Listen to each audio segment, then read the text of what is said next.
Shvoua daf meme. Celui qui est soupçonné de mentir dans sa shvoua, alors qu'il était chayav de faire une shvoua et d'être patour, on demande à son baldin que lui jure et qu'il se fasse payer.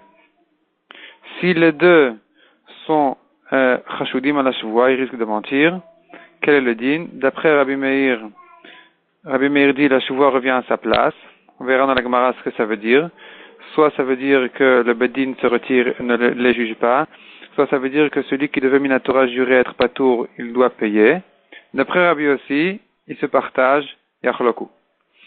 Deuxième halakha, l'épicier qui dit au balabait, j'ai donné de la nourriture à ton fils ou à tes ouvriers selon ta demande, et donc paye-moi. Et eux ils disent au balabait, tu ne nous as pas payé. Les ouvriers disent au balabait, tu ne nous as pas payé. On n'a rien reçu de l'épicier. Les deux jurent au balabait et se font payer. D'après Ben Anas, ils se font payer sans même jurer. Troisième halakha. Celui que l'épicier lui a donné donc des fruits, ou bien le banquier lui a donné de l'argent, et il lui demande maintenant, l'épicier ou le banquier qui s'occupe d'échange, il lui dit, donne-moi, paye-moi. Et le balabait dit, je t'ai déjà payé. Le balabait jure et il est patour. D'après Rabbi Yehuda, il est patour sans même jurer.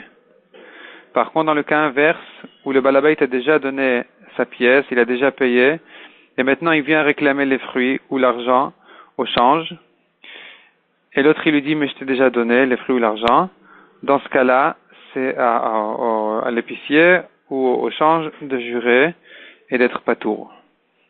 Quatrième halakha. La Mishnah mentionne quelques cas où une femme qui vient se faire payer sa ktuva, elle doit jurer.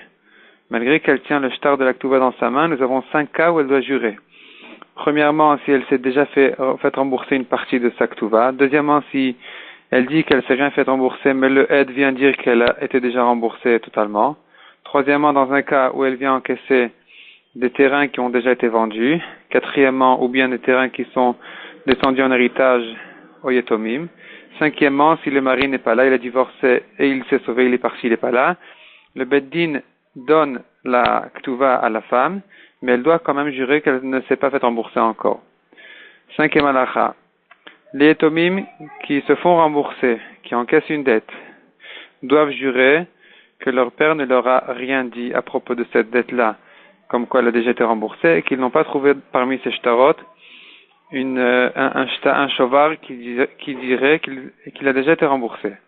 D'après Rabbi Yochanan Broka, même si le yatom est né après la mort de son père, il jure et il s'est fait payer en étant sommaire sur le shtar qu'il a. D'après Rabban Shimon ben Gamliel, si des dîmes viennent dire que le père avant sa mort a dit qu'il n'a pas été remboursé, on peut, selon ces dîmes-là, encaisser la dette en s'appuyant sur la édoute et le shtar, même sans shvoua. Sixième halakha. Voici ceux qui doivent jurer, malgré que la personne qui leur demande de jurer, qui se tient en face d'eux, n'a pas de preuve et n'a pas de vrai ta'ana. Il dit peut-être que tu m'as volé, c'est suffisant pour le faire jurer. Et ici on voit toutes sortes de cas d'associés ou d'ouvriers ou de personnes qui ont travaillé, qui se sont occupées des frais, des dépenses de la maison, du foyer, donc comme la femme ou l'enfant héritier qui a fait des ventes de la maison, et les autres lui demandent de jurer qu'il ne s'est rien gardé à lui-même, ils doivent jurer. Mais à partir du moment où ils se sont séparés et se sont partagés, ils n'ont plus à jurer, sauf si on fait un gilgul shuvua. Septième halakha. Dit la Mishnah, quand la Shemitah vient, non seulement les dettes sont annulées, mais même s'il a un chiyuv shuvua, la Shemitah annule le chiyuv shuvua. Il n'a pas à jurer. Huitième halakha.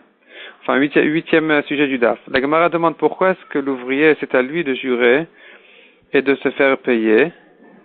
Répond la Gemara puisque le balabait qu'il a employé, il est perturbé avec tous ses ouvriers, il risque donc d'oublier qu'il a déjà payé, et donc les Chachamim ont dit, c'était l'ouvrier de jurer et de se faire payer. La Gemara demande, ou plutôt la Gemara ramène deux cas où c'est différent. Là-bas, le Balabait se rappelle. Par exemple, si la discussion allait combien ils ont prévu de le payer. Le Balabait il dit, je te dis que je ne te payerai que 100, et l'ouvrier dit 200. Amoti mechavero la varaya. L'ouvrier n'a pas juré à se faire payer 200, mais tant qu'il n'amène pas des dîmes, il ne se fait pas payer plus que ce que le Balabait lui dit.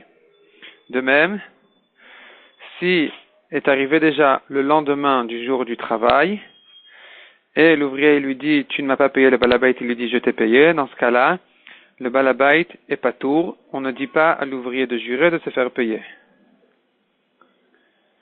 9. Dans un cas où il a employé l'ouvrier devant des dîmes, où là, l'ouvrier ne peut pas dire, où là l'ouvrier a une preuve comme quoi il était employé, c'est là où on dit où il jure et il se fait payer le jour même du travail.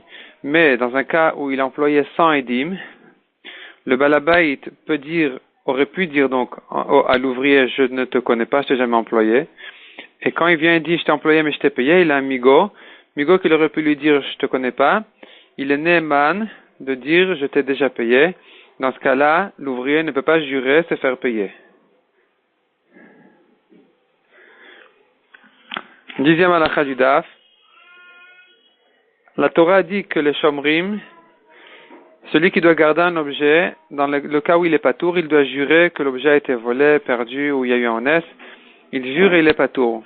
Pourtant, on devrait dire aussi ici un migo qu'il aurait pu dire, je t'ai rendu l'objet. Migo qu'il aurait pu dire, tu ne m'as pas confié l'objet du tout. Donc il devrait être Neeman. Et pourquoi est-ce qu'il a besoin de jurer? La Gemara répond, effectivement, la Torah ne parle que d'un cas où la personne qui a donné l'objet à garder, il a un shtar dans la main. Et donc tant qu'il a le shtar, l'autre ne peut pas lui dire, je t'ai rendu l'objet. Effectivement, s'il lui a confié l'objet devant deux édim, il aurait pu lui dire, le gardien aurait pu lui dire, je t'ai déjà rendu l'objet même sans édim.